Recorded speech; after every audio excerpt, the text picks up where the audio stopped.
Dynamic particle सब system. और ये दो टाइप की होती है फिजिक्स में, रेडियस हर जगह 2 है, यहाँ भी कितना है। हेलो बच्चों, मैं जीके श्रीवास्तव, आपका फिजिक्स टीचर, यमुना विहार, हॉरिजन एकेडमी, दिल्ली ईस्ट। अब तक मैंने आपको 11th के तमाम चैप्टर पढ़ाए शुरुआत तक, ठीक है। आज जो चैप्टर मैं स्टार्ट करूंगा उसका नाम है laws of motion and friction. Laws of motion and friction, इसमें सबसे पहले पढ़ाया जाएगा sir condition of equilibrium. Condition of equilibrium, जैसे अब एक ऑब्जेक्ट है, इस पे तमाम फोर्सेस एक्ट कर रहे हैं, F1, F2, F3 से देखिए F4, फिर लिखा गया F5 और साथ में मान लिया लिखा गया Fn।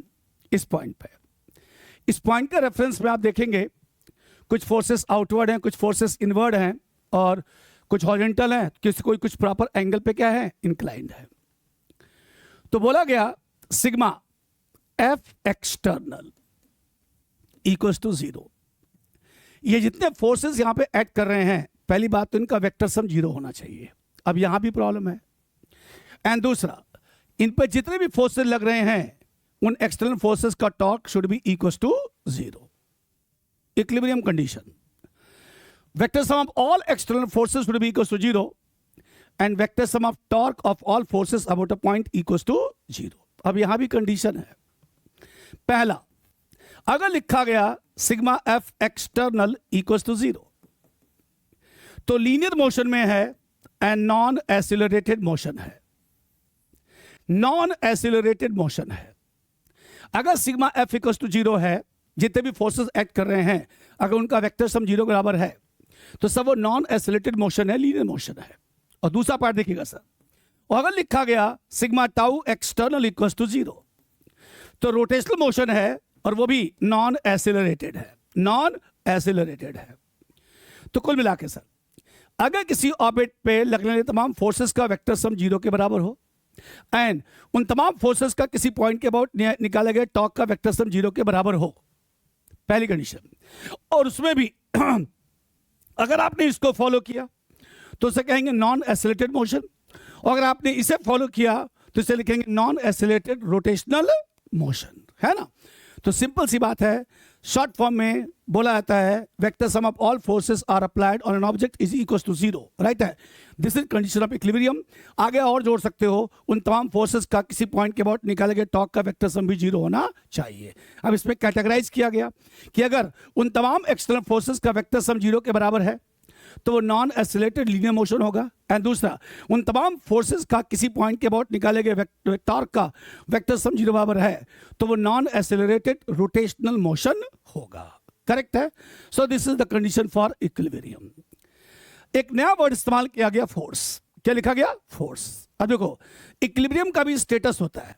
दो स्टेटस होता है, एट रेस्ट एंड दूसरा होता है इन मोशन। एट रेस्ट को बोलते हैं स्टैटिक इक्विलिब्रियम एंड मोशन को बोलते हैं काइनेटिक या फिर डायनेमिक इक्विलिब्रियम, राइट है। तो सर अब देखो, जैसे मान लो किसी टेबल पे एक बुक रखा हुआ है, रेस्ट में है, और अगर उसी टेबल पे बुक को धक्का दिया जाए, टेबल पे मोशन में आ जाए तो इसे क्या कहोगे आप? डायनेमिक या काइनेटिक इक्विलिब्रियम, है ना। तो सबसे पहले एक नया वर्ड इस्तेमाल किया गया, क्या भैया? फोर्स। भाई होता क्या है फोर्स? फोर्स जिसका सिंबल होता है F और लिखा गया वेक्टर, राइट। कहा गया फोर्स, सब बोलते हैं पुश और pull is called as force. Sir किसी ऑब्जेक्ट को धक्का देना या किसी ऑब्जेक्ट को खींचना फोर्स कहलाता है। बट अगर मैं इसे इक्विलिब्रियम के टर्म्स में बताऊं तो फोर्स वो एक्सटर्नल फिनोमिना है जो किसी भी ऑब्जेक्ट के प्रेजेंट स्टेट को चेंज कर सकती है या चेंज कर देती है। ठीक है सर, देखो, it is an external phenomena which can change the state या फिर चेंज टू स्टेट। मतलब या तो ऑब्जेक्ट के प्रेजेंट स्टेट को चेंज करने का प्रयास करती है या उस स्टेट को चेंज ही कर देती है। यहां पे स्टेट का मतलब है static to dynamic and dynamic to static. चलिए और समझा देते हैं। फोर्स एक्सटर्नल फिनोमेना होती है जो कोई ऑब्जेक्ट अगर रेस्ट में है तो उसे रेस्ट से मोशन में लाने का प्रयास करती है या मोशन में ला ही देती है। क्या अगर कोई ऑब्जेक्ट मोशन में है तो मोशन से रेस्ट में लाने का प्रयास करती है, रेस्ट में ला ही देती है। That external phenomena is called as force, right है। इस फोर्स के बिहाफ पर न्यूटन साहब ने लॉज बताए। जो पहला लॉ था उनका फर्स्ट लॉ, जी द फर्स्ट लॉ, हाँ जी लिखा गया फर्स्ट लॉ, इसका नाम लिखा गया law of inertia, law of inertia. जी सर, सब पढ़ाया जाता है कि भैया अगर कोई ऑब्जेक्ट रेस्ट में है, रेस्ट में रहेगा, मोशन में है, मोशन में रहेगा, कब तक? जब तक कि उस पर कोई भारी फोर्स अप्लाई ना किया जाए। जैसे अगर एक टेबल पे एक बुक पड़ा है, ठीक है, 10 दिनों के लिए पड़ा ही रहेगा, लेकिन अगर आपने बीच में आकर के उसे हिला दिया तो मोशन में आ जाएगा। कहने का मतलब ये है, एक ऑब्जेक्ट अगर रेस्ट में है तो रेस्ट में ही बना रहेगा, मोशन में है मोशन में ही बना रहेगा, जब तक कि उस पर कोई एक्सटर्नल फोर्स अप्लाई ना किया जाए, है ना। एंड ऐसा वो जिस प्रॉपर्टी की वजह से करेगा, that property is called as inertia. An object is remains at rest or remains in motion until the external force is applied on an object, and the ability with which the object can do it is called as inertia, is called as inertia. So the first law is called as law of inertia. अब आया दूसरा, second law, second law, इसे बोलते हैं real law of motion, real law of motion। ध्यान से सुनिए, second law, Newton साहब ने कहा कि भैया किसी भी ऑब्जेक्ट पे जो फोर्स लगता है वो उसके मास के प्रोपोर्शनल होता है। सिंपल सी बात है, एक छोटा सा पत्थर है उसे धक्का देने के लिए कम फोर्स, एक बड़ा सा पत्थर है उसे धक्का देने के लिए ज्यादा फोर्स, तो मैटर कर रहा है मास पर। एंड दूसरा लिखा गया force directly proportional to acceleration. जी सर, अगर आप किसी ऑब्जेक्ट पे फोर्स ज्यादा लगाओगे तो पर सेकंड उसकी वेलोसिटी में चेंज भी क्या होगा? ज्यादा होगा। मतलब पर सेकंड में जो वेलोसिटी में चेंज होगा उसे क्या कहेंगे? एक्सेलरेशन। तो more force means more acceleration. जैसे अगर आप बाइक चला रहे हैं और बाइक का एक्सेलेटर बढ़ाते हो, स्पीड क्या होती है? बढ़ जाती है। क्यों बढ़ जाती है भाई? क्योंकि जैसा आप एक्सेलेटर को इंप्रूव करते हो, बढ़ाते हो सर, इंजन की वजह से आपके पहिए पे लगना फोर्स का अमाउंट क्या होता है? बढ़ता है, उसकी वेलोसिटी बढ़ती है, पर सेकंड वेलोसिटी बढ़ती है। इट मींस आपका जो व्हीकल है उसका एक्सीलरेशन क्या होता है? बढ़ जाता है, इसलिए उसका नाम रखा था एक्सेलरेटर, राइट। चलिए अब लिखा गया फ्रॉम फर्स्ट एंड सेकंड दोनों को कर दिया गया इक्वेट, तो लिखा गया F equals to m into a. Sir यहां लिखा गया F equals to k m a, अगर मैं k की वैल्यू 1 पुट कर दूं लिखूंगा F equals to m into A. ध्यान से देखो सर, ए वेक्टर है, दैट्स वाई एफ भी क्या हो गया? वेक्टर होगा। So F it is equals to m into A, this is second law of the motion. ठीक है सर, अब सेकंड लॉ को रियल लॉ ही क्यों कहते हैं वो मैं आपको बताता हूं सर। फर्स्ट लॉ, एक ऑब्जेक्ट अगर रेस्ट में है, रेस्ट में ही रहेगा, मोशन में है, मोशन में रहेगा, कब तक? जब तक कि उस पर कोई भारी फोर्स अप्लाई ना किया जाए। मतलब यहां भी फोर्स इन्वॉल्व है, एंड फोर्स किस लॉ के थ्रू निकाला गया? सेकंड लॉ के थ्रू निकाला गया। सेकंड लॉ तो है ही सर। अब जरा हम पढ़ते हैं थर्ड लॉ। जी सर, आइए about third law. Third law क्या है भैया? थर्ड लॉ था every action have equal and opposite reaction. Her action की एक रिएक्शन होती है अमाउंट में, सेम डायरेक्शन में क्या होती है? अपोजिट होती है। This is Newton's third law. अब एक्शन है तो फोर्स ही होगा, मतलब यहां भी क्या हो गया? फोर्स इन्वॉल्व हो गया। मतलब फर्स्ट लॉ और थर्ड लॉ दोनों फोर्स से ही रिलेटेड हैं, एंड फोर्स को वेरीफाई किया किस लॉ के अंदर? सेकंड लॉ के अंदर। That's why we can say the second law is the real law of motion. तो न्यूटन्स के 3 लॉज थे। पहला पहला क्या था? Law of inertia. एक ऑब्जेक्ट अगर रेस्ट में है, रेस्ट में रहेगा, मोशन में है, मोशन में रहेगा, जब तक कि उस पर कोई भारी फोर्स अप्लाई ना किया जाए। It means we can not change the present state of an object in absence of external force from rest to motion और motion to rest. Ability with which the object can do it is called as inertia. Second law क्या था? F equals to m into A. And third law था every action have equal and opposite reaction. ठीक है sir, but it is necessary that action and reaction is applied between 2 different system. Right है, हर action का एक reaction होता है, और ये जरूरी है कि एक्शन और रिएक्शन 2 डिफरेंट सिस्टम्स के बीच एक्ट करें। राइट, चूंकि first law and third law में फोर्स से रिलेटेड चीजें बताई गई, एंड फोर्स चूंकि सेकंड लॉ की देन है, that's why we can say second law is the real law of motion. ये न्यूटन के कुछ लॉज थे। अब आइए अगली कहानी, नेक्स्ट। सर लिखा गया मोमेंटम। मोमेंटम, इसका सिंबल होता है बेटा P। मोमेंटम है, सिंबल है आपका P। आपको पढ़ाया जाता है momentum it is product of mass and velocity. ये लो sir, momentum sir this is equals to mass और इनटू वेलोसिटी। हाँ जी, मोमेंटम को लिखा गया P, mass into velocity, velocity vector है, दैट्स वाई मोमेंटम भी क्या हो गया, वेक्टर हो गया। यूनिट सर लिखा गया किलोग्राम मीटर पर सेकेंड, किलोग्राम मीटर पर सेकेंड, राइट है। चूंकि मोमेंटम वेक्टर है, चूंकि मोमेंटम वेक्टर है, इसलिए मोमेंटम को हमेशा वेक्टर ट्रीटमेंट ही देते हैं। समझ में आ गया? So product of mass and velocity it is called as momentum. अब आया law of conservation of linear momentum. जिसे आप मोमेंटम कहते हो उसे हम लोग लीनियर मोमेंटम भी कह सकते हैं, राइट है sir. So law of conservation of linear momentum, अब सुनना भैया, एनसीईआरटी का स्टेटमेंट है। In an isolated system of particles, the vector sum of momentum is equals to 0. Yeah, the vector sum of momentum is always conserved. अगर कोई system के अंदर बहुत सारे पार्टिकल मोशन में हैं, नाम क्या बोला गया, डायनेमिक पार्टिकल सब सिस्टम, और उस पर लगने वाले फोर्सेस का वेक्टर सम 0 हो, या उस पर फोर्स एक्ट ही ना करो, वो इंटरनल फोर्सेस की वजह से मूव कर रहे हो, तो भैया उनके जितने भी इंडिविजुअल पार्टिकल्स हैं उनके मोमेंटम का वेक्टर सम हमेशा कितना होता है, 0 होता है। मतलब उस सिस्टम का मोमेंटम हमेशा क्या होता है, कंजर्व रहता है। एनसीईआरटी स्टेटमेंट द्वारा बोलता हूं sir, in an isolated system of dynamic particles, the vector sum of momentum of all particles should be conserved या should be equals to 0. This is law of conservation of momentum. इसका मतलब अगर किसी system पर external forces का vector सम 0 के बराबर हो, या वो सिर्फ इंटरनल फोर्सेस की वजह से मूव कर रहा हो, तो उसका इनिशियल मोमेंटम हमेशा फाइनल मोमेंटम के क्या होता है, बराबर होता है। This is law of conservation of momentum, right. ये था उसके बारे में सर, करेक्ट है। अब थोड़ा आगे पढ़ो, देखिएगा ध्यान से, इसको हटाते हैं सर। सब पढ़ा था आपने P that's equals to M into V, P equals to M into V। आइए अगर मैं दोनों साइड को डिफरेंशिएट कर डालूं, ये देखना ध्यान से, मैंने P यहां बाहर कर दिया और लिख दिया मैंने dV बाई dt। बेटा ध्यान से देखो, सर लिखा गया dP by dt, yes sir, और यहां लिखा गया M और फिर लिखा गया dV बाई dt।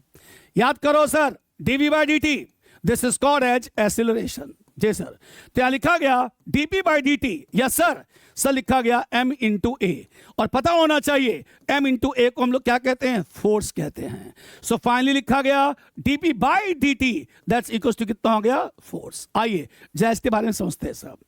आपने लिखा dP by dt, you can write delta P by delta t, it is equals to F external. जी सर, स्टेटमेंट समझो, delta P by delta t मतलब change in momentum divide by time interval, इसे कहते हैं rate of change of momentum. किसी भी object के momentum में पर सेकंड जितना भी चेंज होगा वो उस ऑब्जेक्ट पे लगने वाले एक्सटर्नल फोर्स के क्या होता है, बराबर होता है।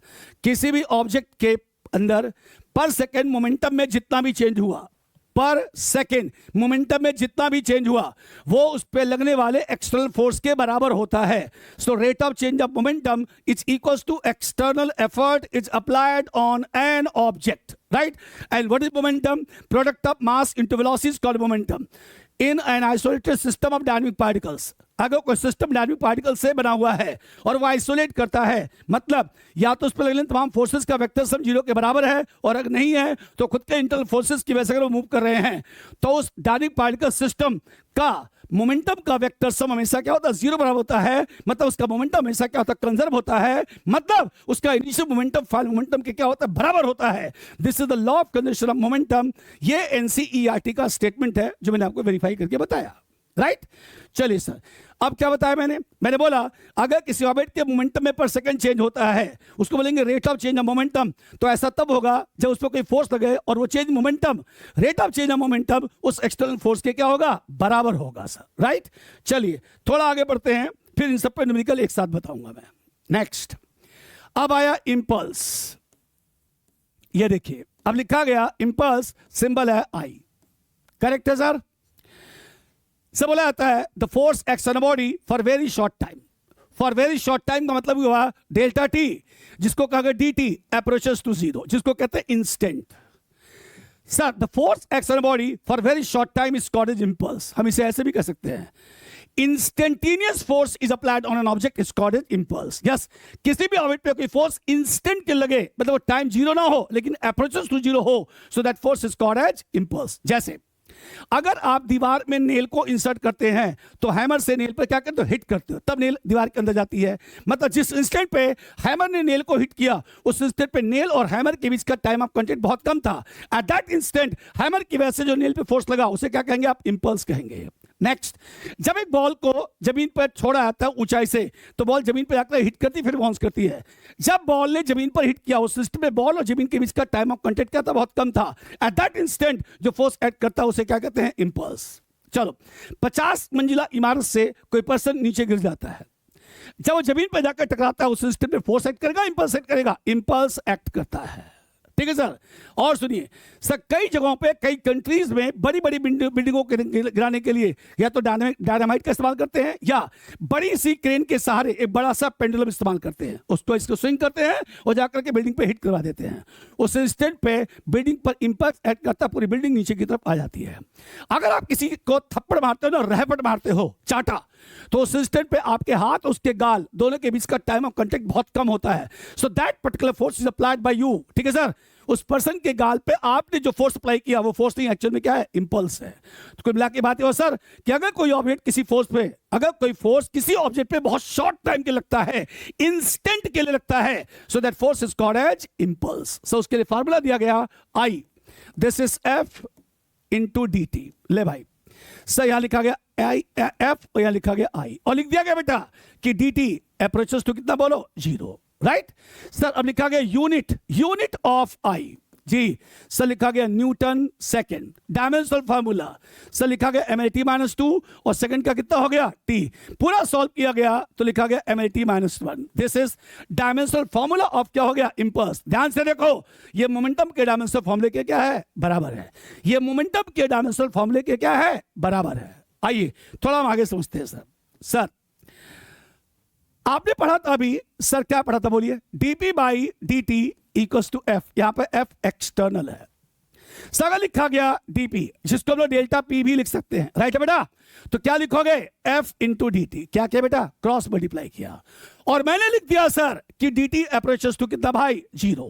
सर यहां देखना ध्यान से, अगर dt अप्रोचेस टू जीरो, इसे क्या कहोगे, इंपल्स. अभी समझाया था, force into dt that is called as impulse if dt approaches to zero. So मैंने प्रूफ किया सर कि delta p equals to i, मतलब change in momentum, it is called as impulse. Delta p, this is change in momentum, और i को क्या कहोगे आप, impulse. सो verify किया गया, चेंज इन मोमेंटम इंपल्स के क्या होता है, बराबर होता है. आइए अब तक जो मैंने आपको पढ़ाया उसकी शॉर्ट समरी देता हूं मैं, बस इतने पे. सर न्यूमेरिकल्स कैसे आते हैं वो मैं आपको बताता हूं. सर आपने पढ़ा equilibrium condition, the vector sum of all forces should be equal to zero, all external forces should be equal to zero, and vector sum of torque of all forces at a point equals to zero. Categorize किया गया, अगर vector sum of all forces applied on object equals to zero, तो object linear motion में है, non accelerated motion में है. ठीक है. और अगर vector sum of torque of all forces acted at point is equal to zero, तो नॉन एक्सेलरेटेड है, रोटेशनल मोशन में है. राइट है सर. ये आपको बताया गया. फिर मैंने बताया फोर्स क्या होता है. सर साधारण भाषा बोला जाता है कि फोर्स पुल एंड पुश को फोर्स कहते हैं, बट मैंने बोला कि भैया कंडीशन दो टाइप की होती है, इक्विलिब्रियम दो टाइप की होती है फिजिक्स में. पहला होता है स्टैटिक, दूसरा क्या होता है, डायनेमिक या काइनेटिक, मतलब एट रेस्ट या फिर इन मोशन. तो मैंने बोला कि फोर्स वो एक्सटर्नल फिनोमेना है जो कोई ऑब्जेक्ट अगर रेस्ट में है तो उसे मोशन में लाता है या मोशन में लाने का प्रयास करता है, कोई ऑब्जेक्ट अगर मोशन में है तो उसे रेस्ट में लाता है या रेस्ट में लाने का प्रयास करता है. That external phenomena is called as force. फिर न्यूटन्स के लॉ बताए गए. First law, this is called law of inertia. क्या है लॉ ऑफ इनर्शिया? एक ऑब्जेक्ट अगर रेस्ट में है, रेस्ट में ही रहेगा, मोशन में है, मोशन में रहेगा. कब तक? जब तक कि उस पर कोई बाहरी फोर्स अप्लाई ना किया जाए. मैंने उसको ऐसे बोला, we can not change the present equilibrium, means static और dynamic. We cannot change the present equilibrium of an object in absence of external effort, and ability with which the object can do it is called as inertia. Second law बोला गया F equals to ma, और बोला गया second law is called law real law of motion. Third law, every action have equal and opposite reaction, but it is necessary that action and reaction is applied between two different system. अब चाहे first law हो चाहे third law हो, दोनों में force involve है and force explain by second law. That's why second law is called as real law of motion. हो गया. फिर मैंने आपको पढ़ाया मोमेंटम. बोला गया momentum it is product of mass and velocity. ठीक है sir. Unit sir kilogram metre पर second. Dimension formula mlt minus 1.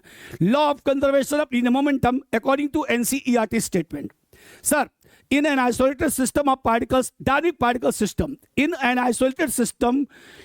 isolated dynamic particle system, मतलब एक सिस्टम है जिसके अंदर बहुत सारे पार्टिकल्स है मोशन में हैं. ठीक है सर.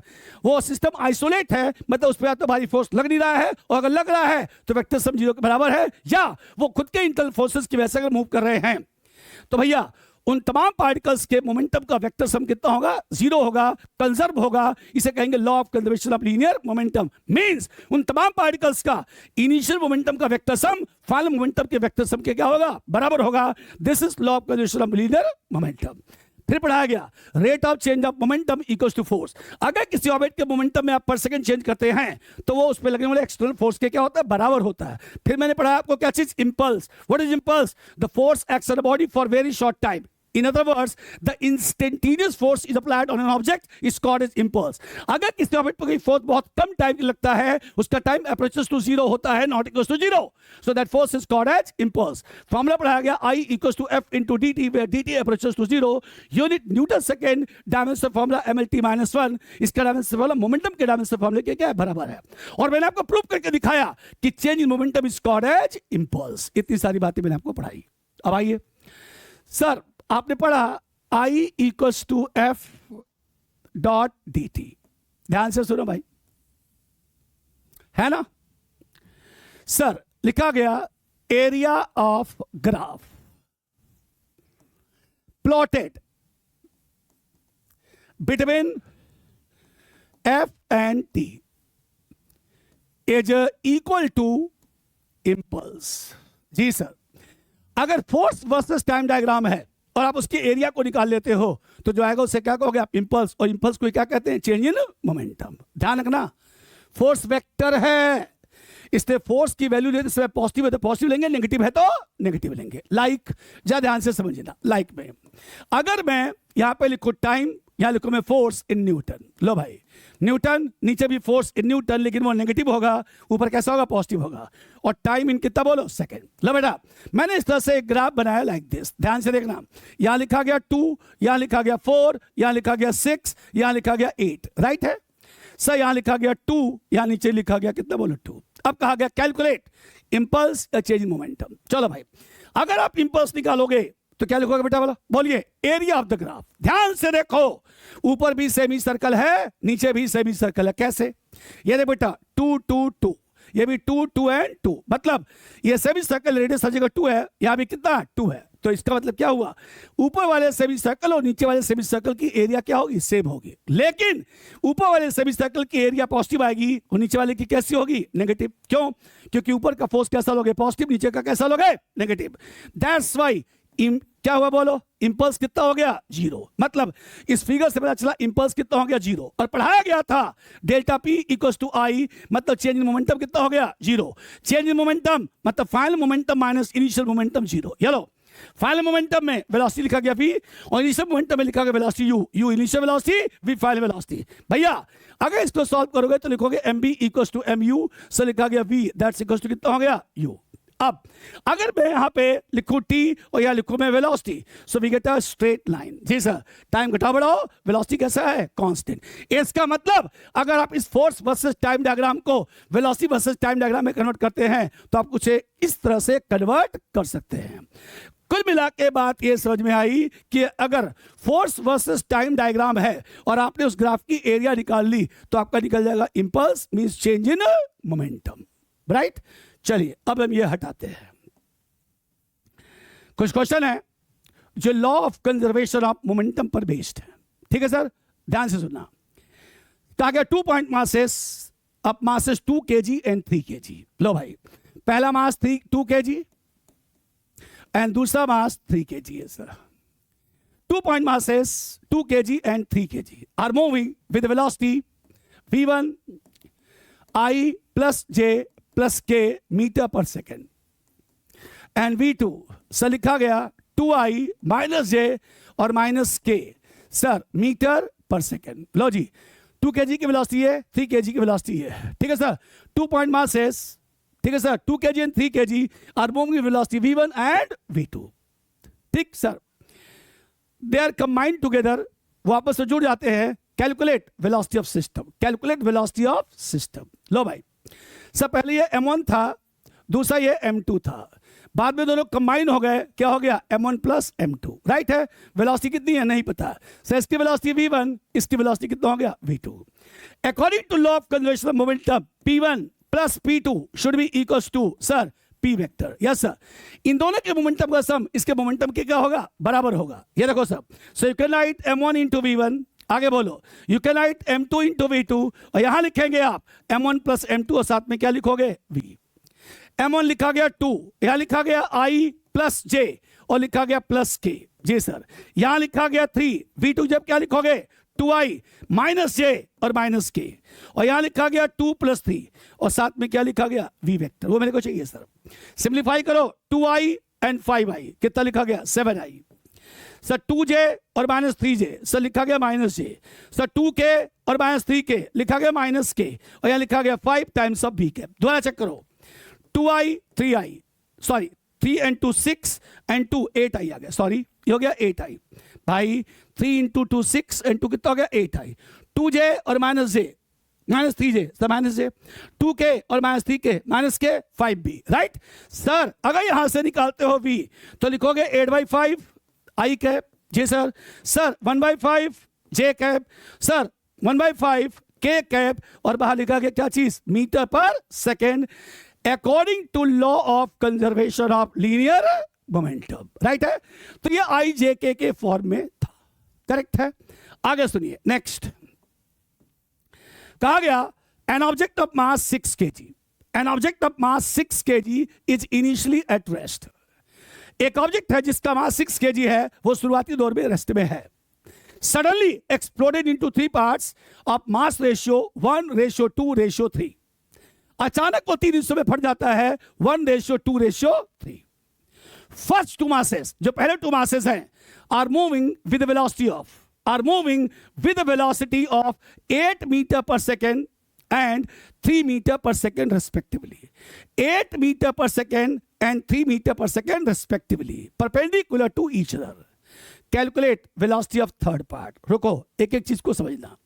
ये लो सर. एक ऑब्जेक्ट था जिसका मास था 6 kg. ये लो भाई सर इनिशियली एट रेस्ट, तो हम कह सकते हैं P इनिशियल कितना हो गया m इंटू यू 0 हो गया. कहा गया अचानक के 3 हिस्सों में फट गया. लो भाई, और इनके जो मास रेशियो पाया गया m1 ratio m2 ratio m3, 1:2:3. ये था सर. चलो जी, अगर आपको m1 निकालना है लिखेंगे 6 into 1 डिवाइड बाई 1 + 2 + 3. सर लिखा गया 1 kg. अगर निकालना m2 तो लिखेंगे 6 into 2 डिवाइड बाई 1 + 2 + 3. सर लिखा गया 2 kg. अगर निकाला हुआ m3 तो लिखा गया 6 into 3 1 + 2 + 3. ये क्या लिखा गया बोलो 3 kg. मतलब मैंने सबसे पहले इनके मासेस को कैलकुलेट किया. देखो 6 kg को 1:2:3 के रेशियो में डिवाइड करो. आसान है मैथमेटिक्स. क्या लिखते हैं हम लोग 6 kg इंटू 1 डिवाइड बाई इन तीनों का सम, 6 kg इंटू 2 डिवाइड बाई तीनों का सम, 6 kg इंटू 3 डिवाइड बाई तीनों का सम. तो सबसे पहले मैंने क्या किया m1 m2 और m3 को अलग अलग निकाला. अब वो क्या कहते हैं, वो कहते हैं जो पहले 2 मासेस थे जी, ये लो ये आपका m1 1 kg और जो दूसरा है m2 कितना बेटा बताना. Yes sir 2 kg. ध्यान से देखना, ये जो m1 है इसकी वेलोसिटी v1 वो लिखा गया 8 मीटर पर सेकेंड, 8 मीटर पर सेकेंड, और जो इसकी वेलोसिटी है वो लिखा गया 3 मीटर पर सेकेंड. क्वेश्चन समझिए. फटने के बाद after exploding first 2 masses are moving perpendicular to each other. First 2 masses are moving perpendicular to each other with velocity 8 meter per second and 3 meter per second respectively. ठीक है sir. Calculate velocity of third mass मतलब 3 kg का जो मास बचा उसकी velocity क्या होगी। Question को एक बार और समझाता हूं सर, तमाम एमसीक्यू के बुक्स में इस टाइप के क्वेश्चंस हैं। कहा गया एक ऑब्जेक्ट है जिसका मास 6 kg है, वो इनिशियली एट रेस्ट है, तो भाई साहब उसका इनिशियल मोमेंटम कितना हो गया, 0। सडनली एक्सप्लोडेड इनटू 3 पार्ट्स, अचानक वो 3 हिस्सों में फट जाता है जिसका मास रेशियो 1:2:3 है। लो भाई, मान लिया m1 m2 m3 1:3 है, मैंने मैथमेटिक्स के हिसाब से वैल्यू निकाल लिया 1 2 3 kg। अब वो कहते हैं after exploding first two masses are moving perpendicular to each other with velocity 8 metre पर सेकेंड एंड 3 मीटर पर सेकेंड। फटने के बाद पहले दो पार्टिकल हैं, पहले दो मासेस आपस में परपेंडिकुलर मूव करते हैं इतनी वेलोसिटी और इतनी वेलोसिटी से। Calculate velocity of third mass, मतलब फटने के बाद तीसरे वाले मास की वेलोसिटी क्या होगी। आइए अब जाए यहां समझिएगा। इधर लो भैया, लिखा गया P1 तो लिखा गया m1 इंटू V1, सर यहां लिखा गया P2 तो सर लिखा गया m2 इंटू V2। चलो बेटा m1 इंटू V1 तो ये 1 kg है, ये आ गया 8 जी सर, और ये 3 इंटू 2 कितना आ गया बोलो, 6 आ गया। चल बेटा इन दोनों का रिजल्टेंट निकालते हैं। लो भाई हमने क्या किया, इन दोनों का रिजल्टेंट निकाला P डैश। सर रूट के अंदर क्या लिखोगे, 8 स्क्वायर 6 का स्क्वायर निकलेगा आपका 10 जी। सबसे पहले मैंने P1 और P2 का क्या निकाला, रिजल्टेंट। एंगल 90 डिग्री है, फॉर्मूला याद है बेटा रिजल्टेंट निकालने का, आर का square equals to P square plus Q square plus 2p cos alpha. यहाँ पे अल्फा कितना बोलो 90, cos 90 कितना होता है 0, छोड़ दिया, निकल गया 10 मीटर पर सेकेंड, 10 kg मीटर पर सेकेंड मोमेंटम निकल गया। अब ध्यान से सुनना, मेरे से क्या पूछा गया, मेरे से पूछा गया तीसरे का मोमेंटम क्या होगा, तो मैंने क्या किया, तीसरे वाले का मोमेंटम इसके अपोजिट किया, P3 लिख दिया मैंने m3 इंटू V3, अपोजिट कर दिया, जस्ट अपोजिट। क्यों अपोजिट किया भाई, मैंने बोला जो तीसरे वाले का मोमेंटम होगा वो इस P डैश, इन दोनों का जो रिजल्टेंट निकला P डैश उसके बराबर होगा, डायरेक्शन में अपोजिट होगा। क्यों भाई, क्योंकि मैं चाहता हूं सर ये दोनों घट करके कितना हो जाए 0। अगर आपने इसके अपोजिट P3 कर दिया और अमाउंट में सेम कर दिया तो नेट मोमेंटम कितना आ जाएगा 0। क्यों 0, क्योंकि चैंपियन इनिशियल मोमेंटम कितना था 0, इसलिए फाइनल मोमेंटम भी कितना होना चाहिए 0। किसके अकॉर्डिंग में, according to law of conservation of linear momentum. चूंकि इनिशियल मोमेंटम 0 था इसलिए फाइनल मोमेंटम को 0 करने के लिए हमने इसके रिजल्टेंट के ही अपोजिट तीसरे वाले का मोमेंटम कर दिया, डायरेक्शन में अपोजिट और अमाउंट में कितना हो गया सेम। तो लिखा गया P3 should be equals to P dash, P3 तो लिखा गया m3 into V3 equals to 10। लो भाई m3 कितना बोलो 3 इंटू 1 सॉरी V3, और ये क्या निकला बोलो 10, तो जो V3 निकला बेटा वो निकल गया 10/3 मीटर पर सेकेंड। लो जी, सो जो V3 निकला वो 10/3 मीटर पर सेकेंड। कौन सा फंडा एक्ट किया भाई, law of conservation of linear momentum, law of conservation of linear momentum, right. चलिए अगला समझते हैं, नेक्स्ट देखिएगा sir. Sir conservation of momentum पे ही क्वेश्चंस हैं, अब आगे समझते हैं सर। क्वेश्चन ये है सर कि भाई एक ऑब्जेक्ट है, ठीक है सर, थोड़ा मैं इसको चेंज करता हूं सर, चलो थोड़ा पहले अच्छा क्वेश्चन कराता हूं फिर बाद में आसान वाला करेंगे, है ना। ये देखो, so this is a trolley, एक ट्रॉली है, राइट। हम यहां पे किसी फ्रिक्शन की बात नहीं कर रहे हैं, और ये पॉइंट आपका ए है, ये आपका ग्राउंड है। Sir mass of trolley MT लिखा गया 60 किलोग्राम, 60 किलोग्राम। और एक मिनट, ये देखिए ये पॉइंट यहां से हटा देते हैं, ये देखिए पॉइंट ए यहां लिखा गया। अब आगे सुनना, इस ट्रॉली पर एक बच्चा यहां पे खड़ा है sir, right. This is mass of boy, कितना 40 kg। तो जमीन पे एक मार्क लिखा गया A, जमीन के ठीक ऊपर ट्रॉली पर एक बच्चा 40 किलोग्राम का मास है, वो रेस्ट में खड़ा है। अब ये बच्चा सर लिखा गया 2 मीटर पर सेकेंड की कांस्टेंट स्पीड से, 2 मीटर पर सेकेंड की कांस्टेंट स्पीड से ट्रॉली पर टुवर्ड्स राइट मूव करता है। ये बच्चा 2 मीटर पर सेकेंड की कांस्टेंट स्पीड से ट्रॉली पर टुवर्ड्स राइट मूव करता है। बताइए 10 सेकेंड बाद, आफ्टर 10 सेकेंड, बच्चा, इस बच्चे की पोजीशन ए से कितनी दूर होगी। Find position of boy from A after 10 second. If the mass of trolley is 60 kg, mass of boy is 40 kg। According to figure, जो बच्चा है वो ट्रॉली पर, जमीन पर एक मार्क लिखा गया ए के जस्ट ऊपर, जस्ट अबव ट्रॉली पे खड़ा है। अब वो बच्चा जिसका मास 40 किलोग्राम है ट्रॉली पर 2 मीटर पर सेकंड की कांस्टेंट स्पीड से टुवर्ड्स राइट मूव करता है। बताइए 10 सेकंड बाद बच्चा ए से कितनी दूरी पर होगा। Find position of boy from A after 10 second. अब यहां पर इमेजिनेशन की बात सुनिए, कहीं कोई फ्रिक्शन नहीं है बेटा, राइट। अगर बच्चा ट्रॉली पे टुवर्ड्स राइट जाएगा, अगर बच्चा ट्रॉली पे टुवर्ड्स राइट जाएगा तो ट्रॉली प्लस बॉय मतलब होल सिस्टम पीछे की तरफ आएगा। हर एक्शन की एक रिएक्शन होती है। इसका मतलब अगर बच्चा टुवर्ड्स राइट गया तो होल सिस्टम कहां आएगा, पीछे आएगा, for the conservation of momentum. तो हम कह सकते हैं sum momentum of boy equals to minus of momentum of system. ध्यान से सुनो, अगर बॉय जा रहा राइट तो सिस्टम कहां जाएगा, पीछे आएगा, लेफ्ट, राइट। सुनिए, बच्चा ट्रॉली पे अगर टुवर्ड्स राइट जाता है द एंटायर सिस्टम कहां आएगा, पीछे आएगा। मान लिया गया जितनी वेलोसिटी से पीछे आएगा सिस्टम वो वेलोसिटी v डैश है। चल भाई, बच्चे का मोमेंटम तो लिखा गया मास ऑफ बॉय और वेलोसिटी ऑफ बॉय, और यहां लिखा गया मास of boy and mass of trolley, और सर क्या लिखा गया, v डैश। नेगेटिव साइड ये शो करता है कि वो पीछे आएगा सर, राइट है सर। सिस्टम क्यों, क्योंकि बालक जब बच्चा आगे आएगा तो सिस्टम पीछे आएगा, सिस्टम में बच्चा भी ट्रॉली के साथ साथ थोड़ा पीछे आएगा। तो सिस्टम कितनी वेलोसिटी से पीछे आएगा, मैंने क्या मान लिया, v डैश मान लिया। मास ऑफ बॉय 40 और इंटू क्या लिखा गया 2, सर लिखा गया 40 प्लस 60 और साथ में क्या लिखा गया, v डैश।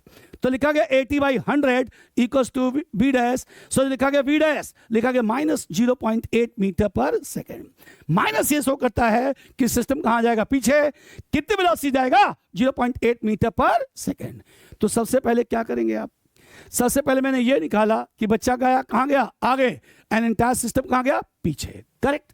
अब सुनो, लिखा गया distance cover by boy in 10 second from A, मैं मान लिया x1। चल भाई, पहले मान लो कि बच्चा ट्रॉली पर 10 सेकंड में कितनी दूरी पर जाएगा उस सिस्टम पे। चले मान लेते हैं कि ट्रॉली मोशन में, हालांकि ट्रॉली मोशन में है, बट चले मान के चलते हैं कि 10 सेकंड में बच्चा ट्रॉली पे कितनी डिस्टेंस चला।